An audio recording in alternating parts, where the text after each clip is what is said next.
Okay,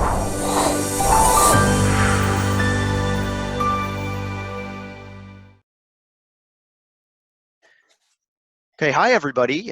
Welcome to another episode of Big Idea, Big Moves.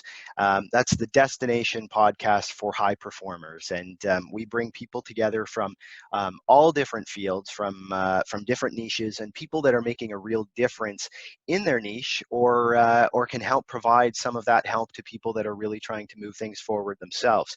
Our guests have again come from different fields, different genres, but we really take pride in making sure that our guests are really kind of high level and can add a lot of value to the audience. And today's guest is going to be just like that. Before we head into this, though, there are a couple of things I think it would be tough not to mention that things are a little different right now for people. They're going through some kind of different circumstances. A lot of people are in self-isolation or are doing a lot of self-distancing and things. And we just know that a lot of healthcare workers are out battling things frontline for COVID-19, and we just wanted to first of all thank people for that. I've personally done a lot of work and have worked in healthcare in the past, and I know those people have a very different way of looking at things right now than a lot of people do. They do this out of a real passion and deep sense of purpose, and so thank you to them who are putting themselves on the line every day.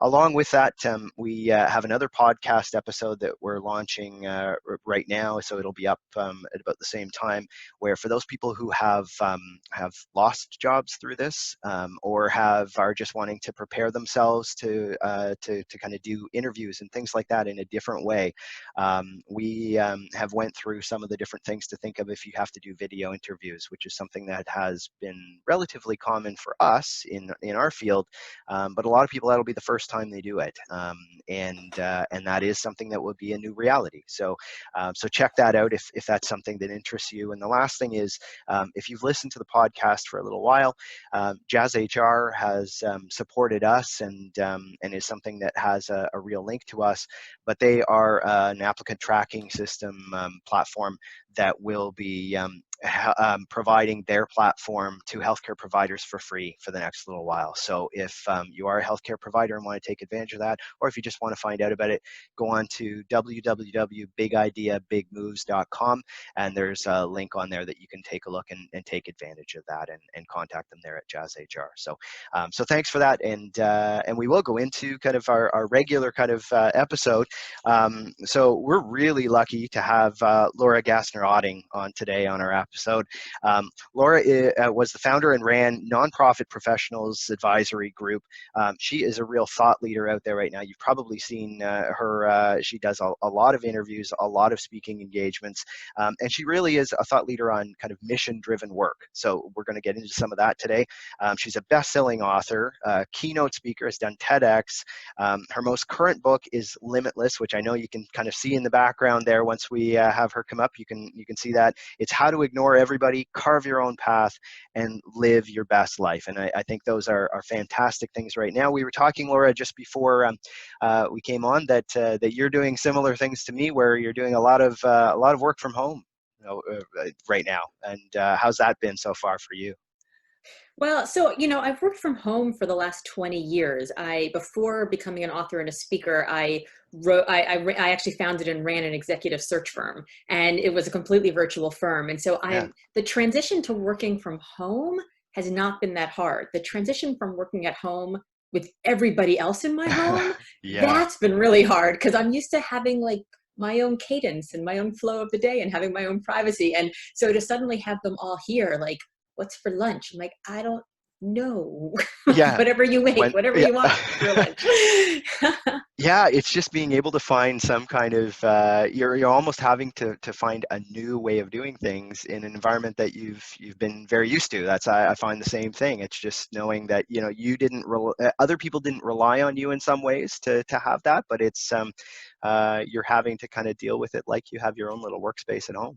Well, I joked around. We live on a street called called Farlow Road. And Yeah. when we were doing the gut renovation of our house, we used to call it Farlovistan, because it was sort of like the space where there was intractable disagreement and cost overruns and delays and stress.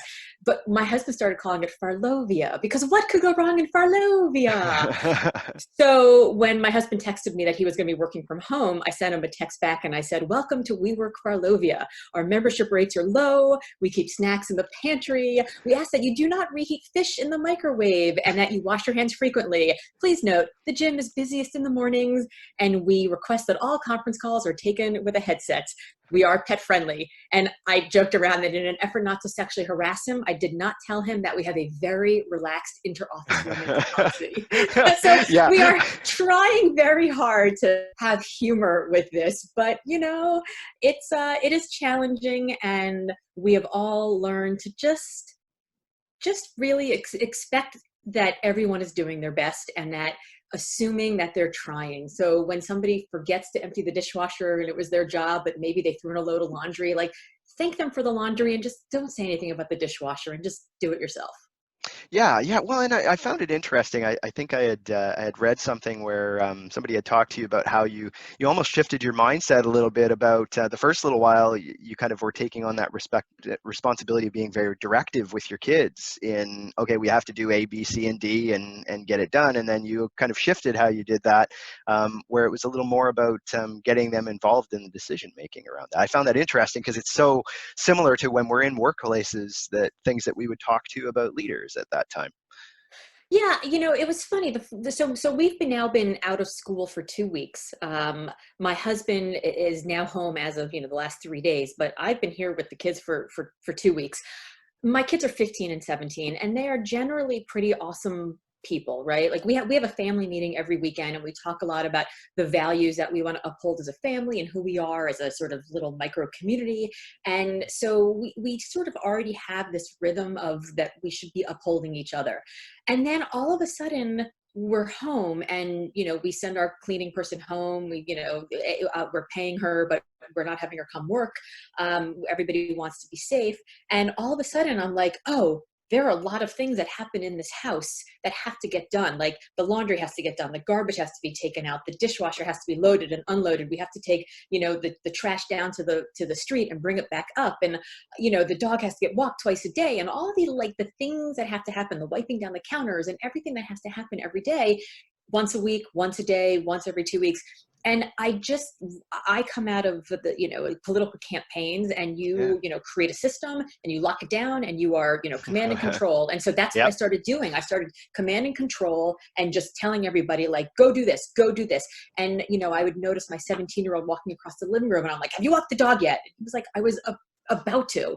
And of course, my reaction is, well, no, you weren't. I had to tell you, but maybe he was. I don't really know. And then I went to bed that night feeling just exhausted and stressed and unhappy. Like I didn't even like who I was. Nobody wants to be the nag, right? Nobody wants to be that kind of person. And as a leader in your companies, you don't want to be that person either. Like as a leader in your company, you put up a project, everyone has their assigned tasks, and you all work towards the common goal. And what I realized when I woke up in the middle of the night with that, what day is today? Is it garbage day? Are we supposed to take the garbage out? Oh my God, what if we don't? The garbage will rot in the, in the kitchen for a week, and that's going to stink. I sort of had that realization, and I thought, you know what I'm going to do? I'm just going to create little Postit notes. And I created Postit notes that were bright pink ones that were like daily tasks, like walk Juniper, our dog. And there are 2 of them because she has to get walked twice a day. There are things like wipe down all the surfaces and the handles with Clorox. There are things like, wash your hands and empty the dishwasher.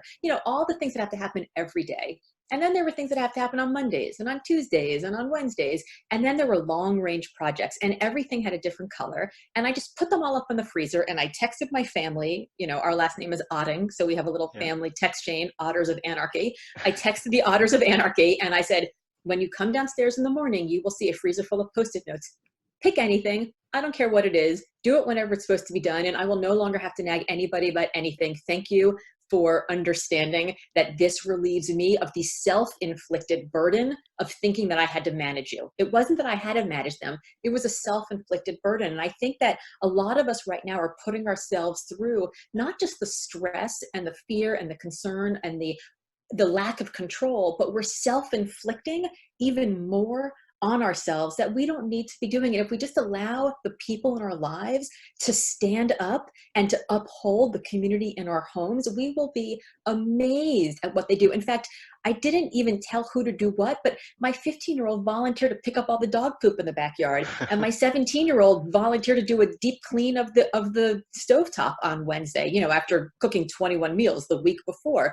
You will be amazed at what they volunteer to do. So that's been our system. You take a Post-it from the freezer, you stick it on the fridge when it's done, and at the end of the night, we go and we put everything back on the freezer again, and we start all over the next day.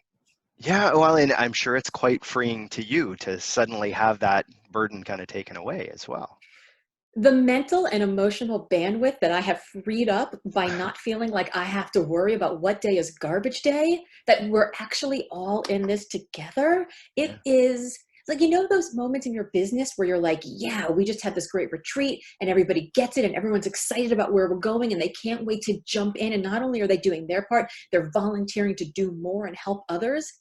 That's what's happening in our house right now. And the fact that it's working with teenagers, I should get like the Nobel Prize. That's right. That's something in itself. There's a whole bunch of people writing this down right now so that they could try it out at home, which is fantastic.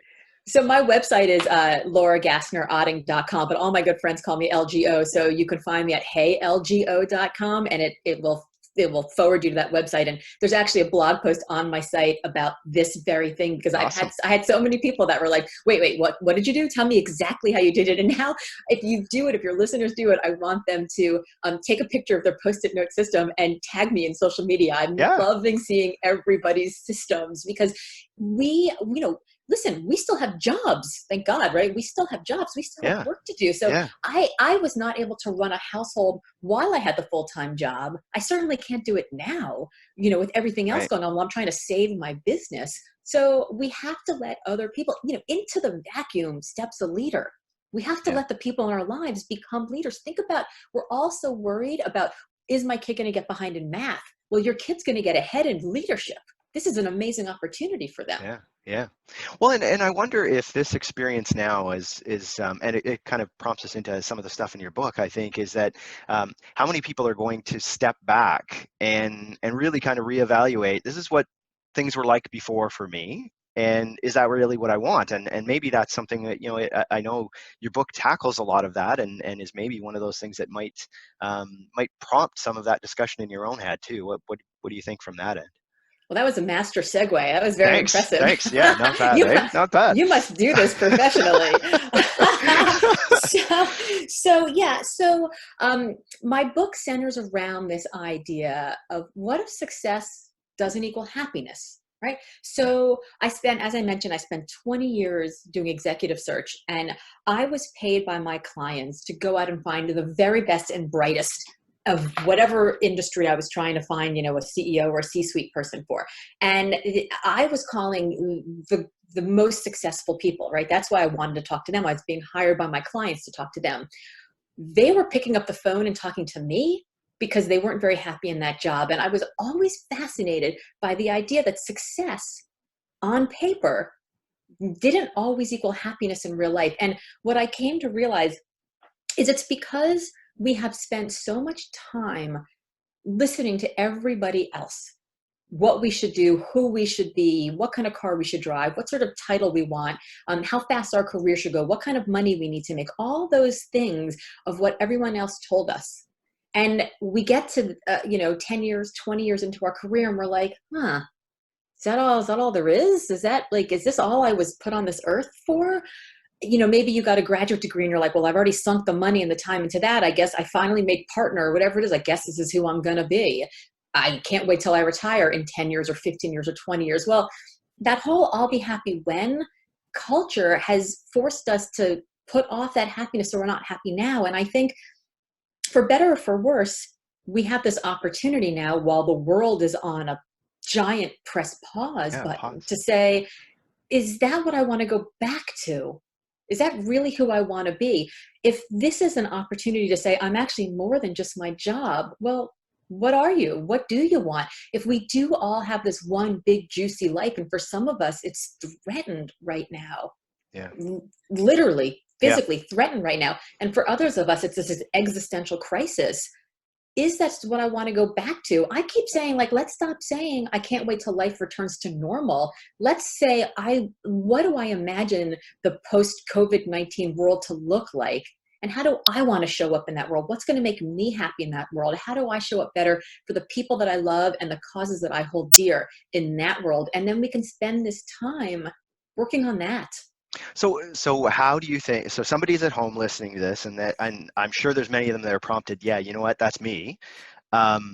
What kind of process should they be going through? What kind of, how can you guide them through how to think through that process? Because it can be overwhelming. I mean, I'm very similar. I left a corporate job to do kind of my own business and things like that because of something similar. And I know it can weigh heavily on people to make that decision. So what kind of things would you say they should be thinking through in order to really figure out what is it that I should be doing?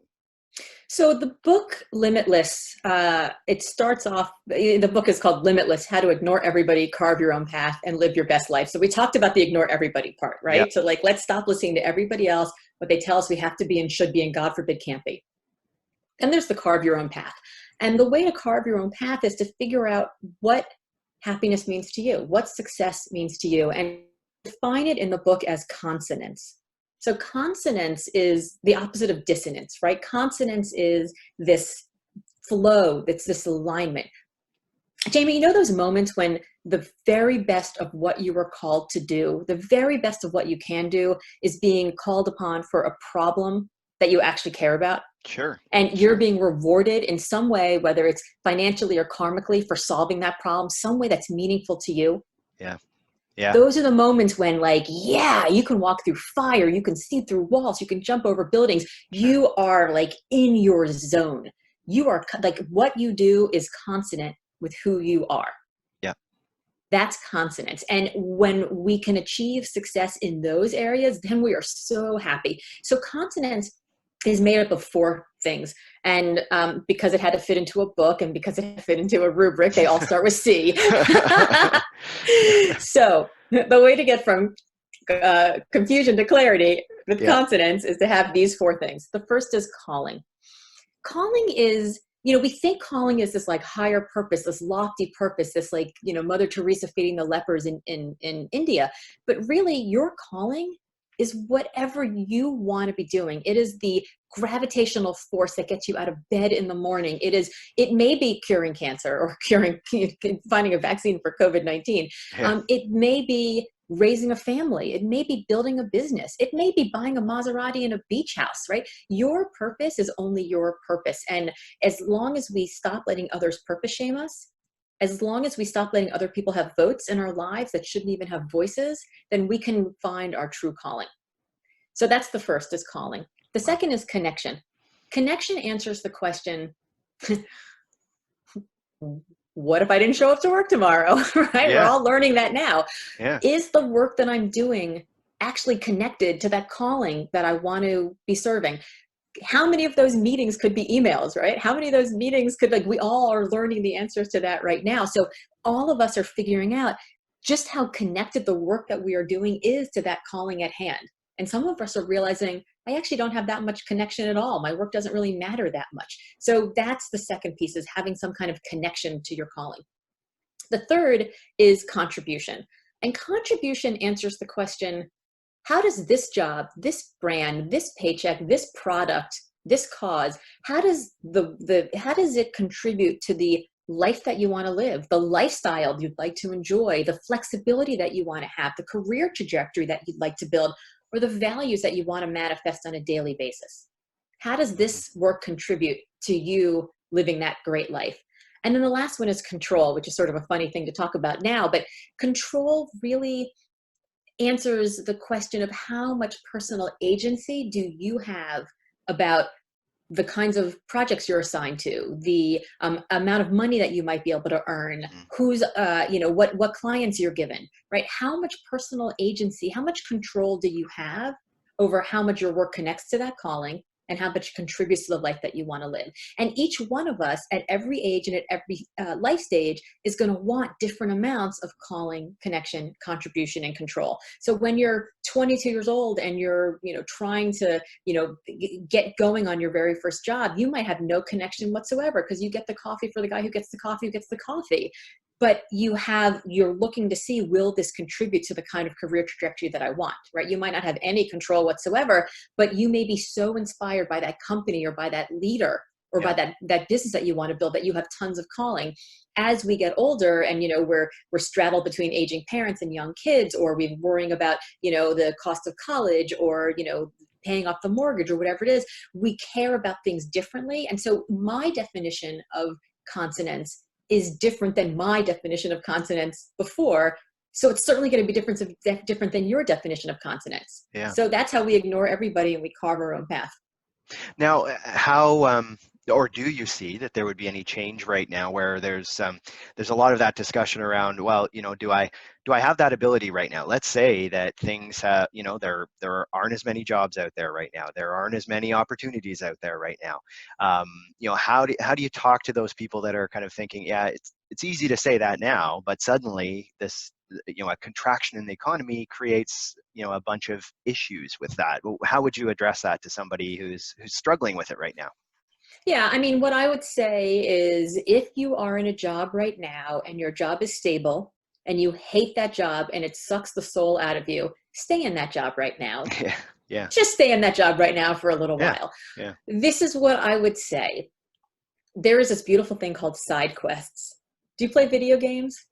From time to time, not often, okay. To be honest. I am not a video game player, but I mentioned those teenagers earlier. Yes. There was a day where I was really frustrated. I had a terrible night of sleep. I had a chapter due to my editor.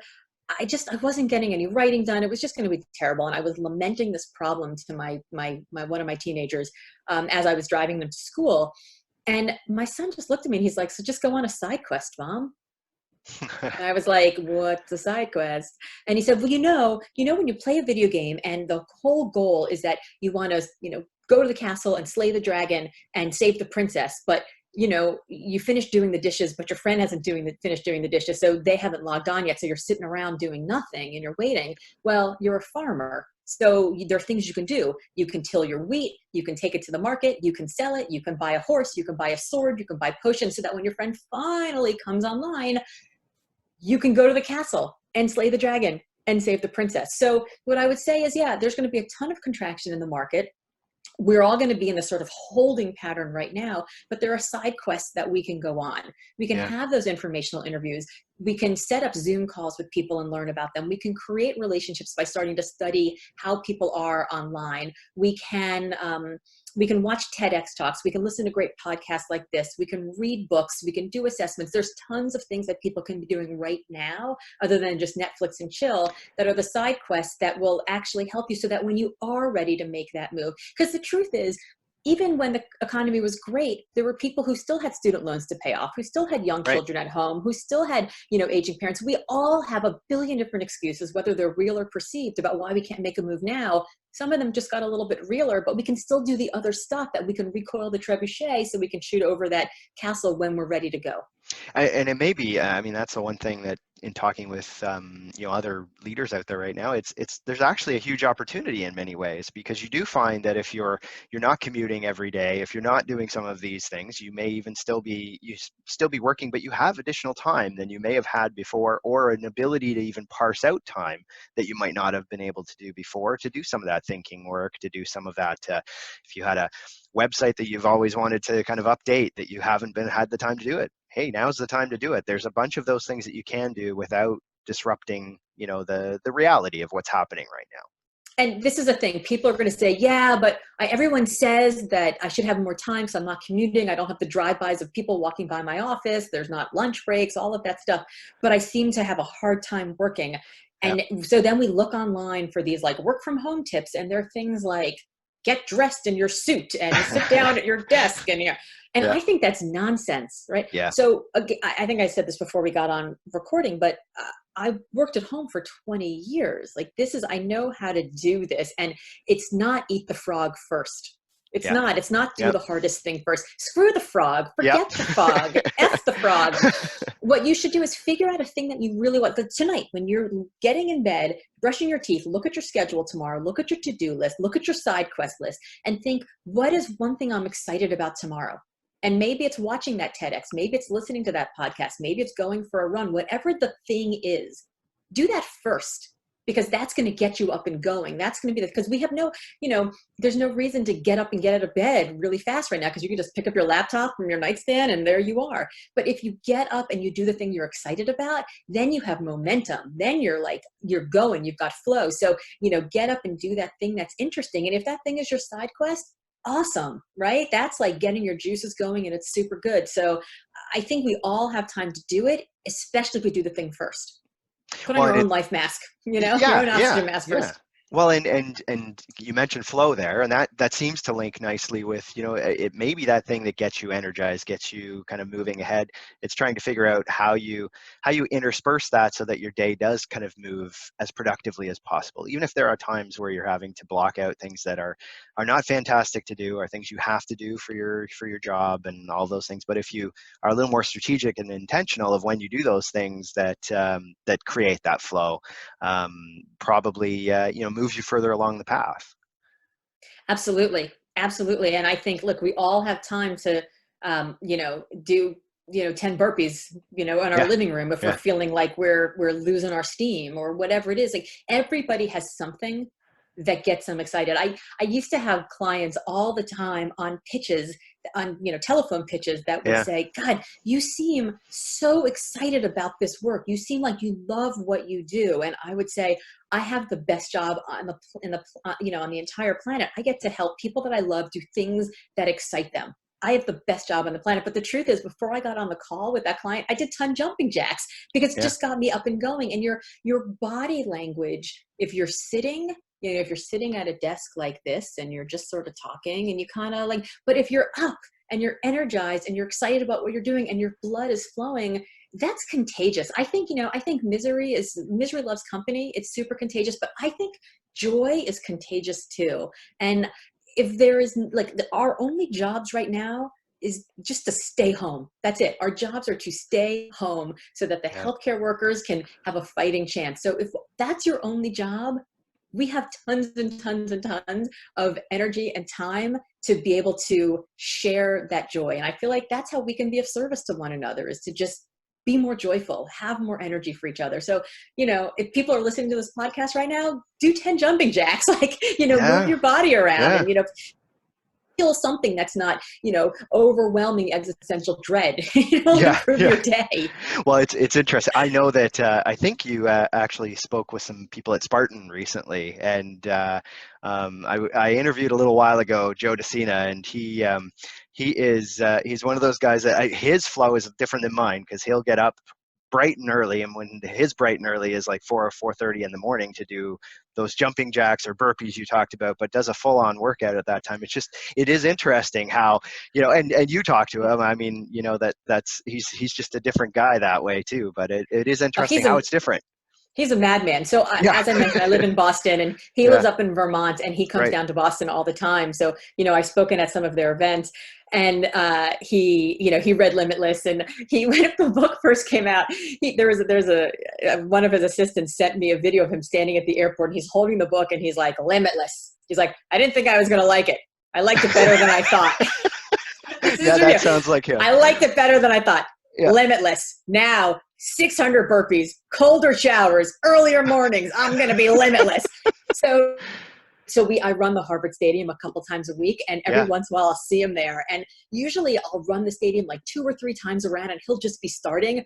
And so I'm done, and I'm, not really doing any more. And he'll yell down like, come on, Limitless, let's go. I thought you were limitless. So I have to run again. Just because he's prompting you to. Because he's insane. And he's shaming me. And I'm like, I just ran 3 times around the stadium. He's like, but I thought you were limitless. telling you, my next book is going to be called Severely Limited. Yeah, he is. He's an interesting guy. I know when I interviewed him on this show not long ago, I think our interview was maybe at 8 o'clock in the morning his time, and he had already taken his kids out for a run up the mountain, and they had done a full family workout well before he was ready, and he was just jumping in the car and talked to me on his way to work. So it's Yep. he's just a pretty inspirational guy. He might be different in how he sets his day up than I do, but But everybody has different again, like, stuff, right? his definition of success is going to be different than your definition of success. It's going to be Right. different than my definition of success. And it is amazing that there are people like Joe DeCina that are out there in the world. And then you Yeah. have people like Brene Brown who are like, and Glennon Doyle, who are like, Yeah. let's just feel this. And let's have vulnerability and let's love and let's you. So you have the whole spectrum, and they're both ends of the spectrum are amazing. You Yeah. know, I've been going on Facebook and Instagram live every morning for the last week, and what I've been saying is, if your definition of success right now is laying in the corner in fetal position sobbing, then do that, because you need to do that. If your definition of success right now is finally writing your grand opus, great American novel, then do that.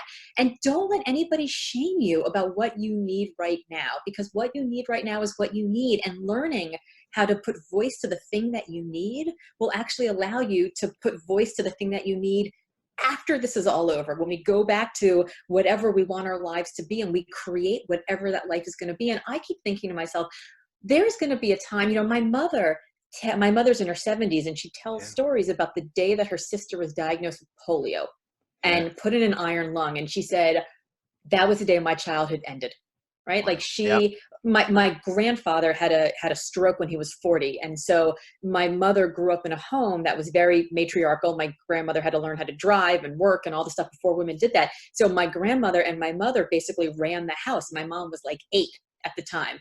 Yeah. And she talks about that time as if it was a seminal moment that shaped her, that reformed who she was, that changed all of her DNA around and spit her back out as a different person. And I think to myself, when I tell my grandkids about this moment in time, am I going to be proud of the person that I was in this moment? I'm not going to tell them about my title. I'm not going to tell them how much money I made. I'm not going to tell them what kind of car I drove. I'm going to tell them who I was for the people that I love and the causes I hold dear, and how I showed up and how I tried to be each and every day just a little bit better than the person I was the day before. And I think that that's what we can do. And I think that really starts with deciding what actually matters to you, and not worrying about what matters to everybody else, not showing up in the way everybody else wants you to show up, not feeling like, you know, I'm part of, you know, lots of groups of speakers and authors who are like, we Yeah. can't do anything right now. We're all just falling apart. And I'm Mhm. producing an online course. I'm, you know, outlining my next book. I'm busy. Like, the creativity is flowing right now. And I've decided not to let the productivity shame Yeah. impact me, because for me, this is how I deal with this crisis. I go into, I don't have any control by just controlling like crazy what I can control, because the truth is, I've stopped reading the news every day, because the news is, everything is terrible, stay in your house. It's not Yeah. going to change anything I'm doing. So why, like, if all of a sudden the quarantine is lifted and we can leave, I think I'm going to hear about it, right? Like, I don't need to know exactly how many cases there are in my neighborhood, in my county, in my community, in my state. I'm going to stay at home. I'm staying at home. So I don't even check the news until noon, but I've been getting so much done, because I know, for me, my calling is putting out, you know, creative content that helps people get unstuck. And can I connect to it right now? Absolutely, by doing this work. Is it contributing to the way I want to live my life? Yes, because I'm able to go on Facebook every day with brand new content and just talk about the things that I care about every day to the people who, you know, are picking up what I'm putting down. And in terms of control, I have a ton of control, because I can control this and only this. And so I am super in consonance right now with who I am, with what I want to do. What I'm doing, it absolutely matches who I am in a way that Yeah. it is almost building more energy every single day for me.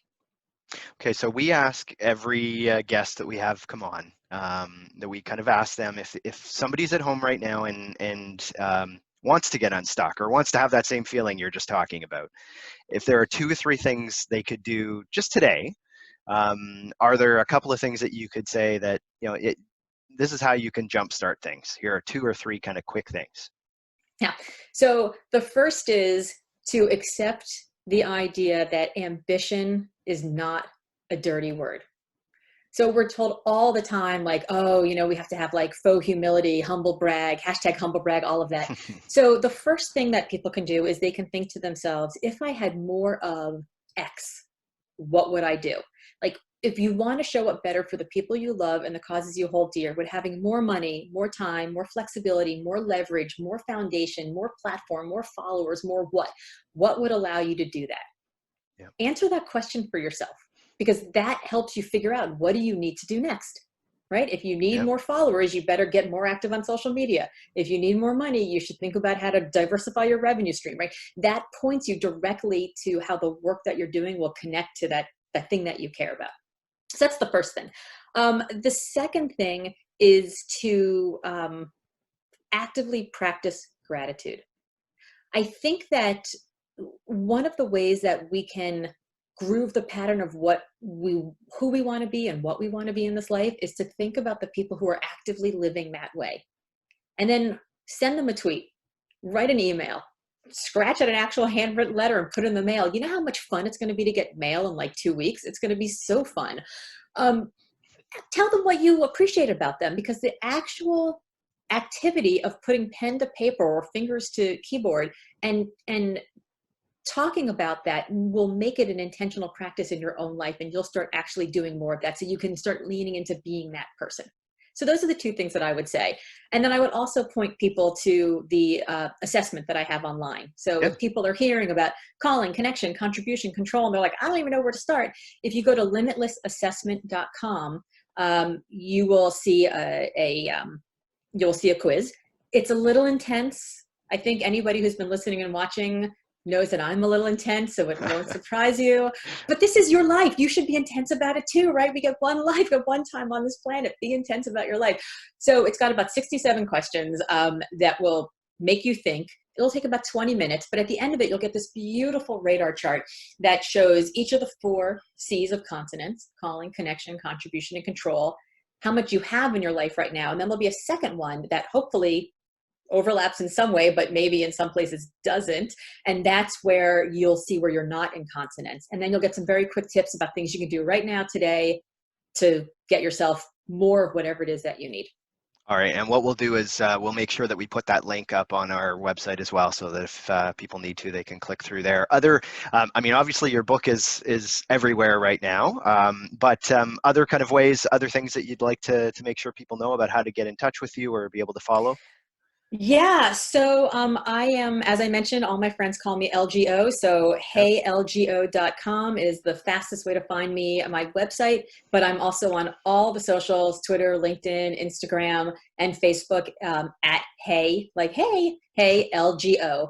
So you can find me there, and I'm also going to be launching an online course in a couple of weeks. It's going to be free, actually, for the entire month of April, because I'm just beta testing it, and then probably for May, but we'll see.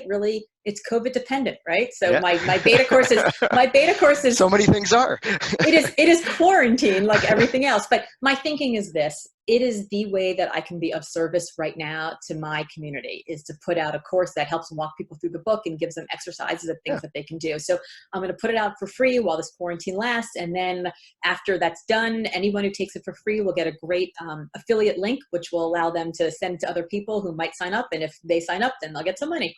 Cool. All right. We can all win.